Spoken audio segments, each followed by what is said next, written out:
বেহালা পর্ণশ্রীতে রাস্তায় বিশাল ফাটল। গতকালই মেরামতির কাজে নামে পুরসভা। সাগরমান্না রোডের ফেটে যাওয়া রাস্তার পুরোটাই রাতের মধ্যে খুঁড়ে দেওয়া হয়েছে। পুকুরের ধারের হেলে যাওয়া গার্ডওয়াল সহ গোটা রাস্তা এখনও একদিকে হেলে পড়ে রয়েছে। পাড়ায় রয়েছে একাধিক ফ্ল্যাট। রাস্তায় ফাটলের পরই বাসিন্দারা আতঙ্কে রয়েছেন। অয়ন ঘোষাল আমাদের প্রতিনিধি রয়েছেন সেখান থেকে সরাসরি। অয়ন, এই ফাটল দেখা যাওয়ার পর গতকালই পুরসভা তৎপর হয়েছে, তবুও স্থানীয় বাসিন্দারা আতঙ্কিত, কি বলছেন তারা? প্রথমেই বলে রাখা দরকার যে শুধু ভূমিকম্প নয়, এই ফাটলের পেছনে একটা জিও সায়েন্টিফিক কারণ রয়েছে। কি সেই কারণ একটু আগে বোঝানোর চেষ্টা করি দর্শকদের। পাশের যে পুকুরটা, এই পুকুরটায় শীতকালে কার্যত জলের যোগান বন্ধ ছিল।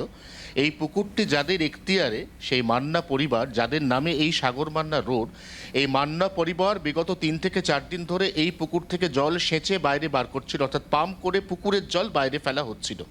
এই অবস্থায় কোথাও না কোথাও পুকুরের যে জলস্তর এবং মাটির যে ভারসাম্য, সেটা কিছুটা নষ্ট হয়েছে বলে কোনো ভূবৈজ্ঞানিক মনে করছেন।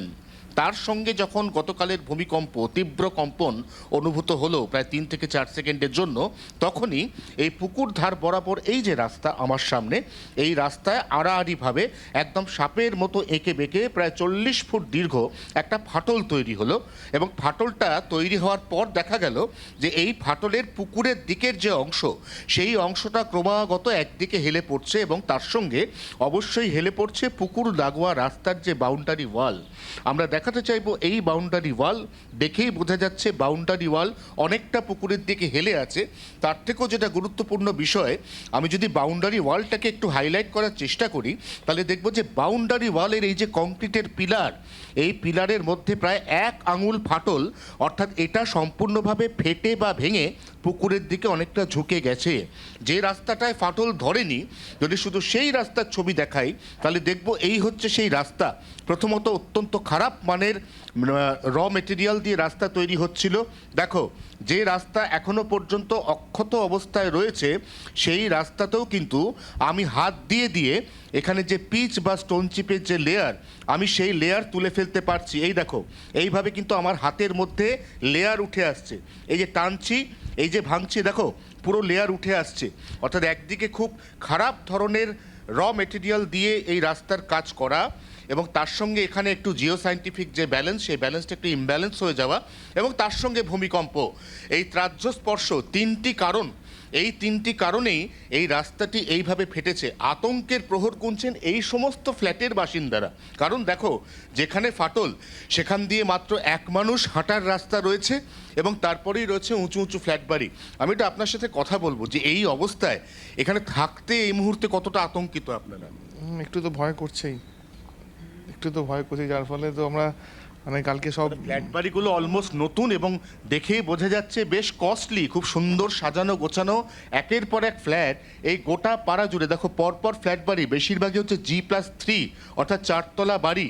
এই প্রত্যেকটি বাড়ির বাসিন্দারা বলছেন যে এই ফাটল এবং তার পরবর্তী যে আফটারম্যাথ, অর্থাৎ রাস্তায় এখানে যে জিও সায়েন্টিফিক যে ভারসাম্যটা, এটা যেহেতু নষ্ট হয়ে গেছে, ঠিক কি চলছে মনের মধ্যে? মানে বাড়িতে থাকবেন নাকি ফ্যামিলি নিয়ে আপাতত অন্য কোথাও শিফট করবেন? কোথায় শিফট করবে এখন এরা সব?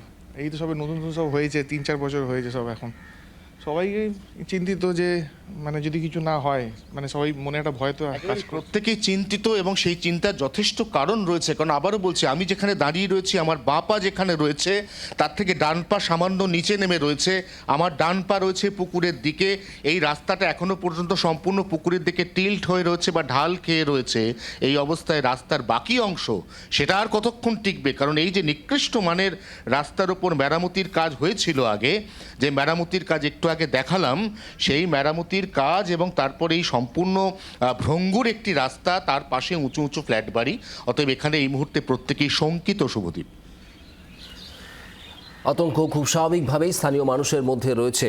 অয়ন, তোমাকে ধন্যবাদ।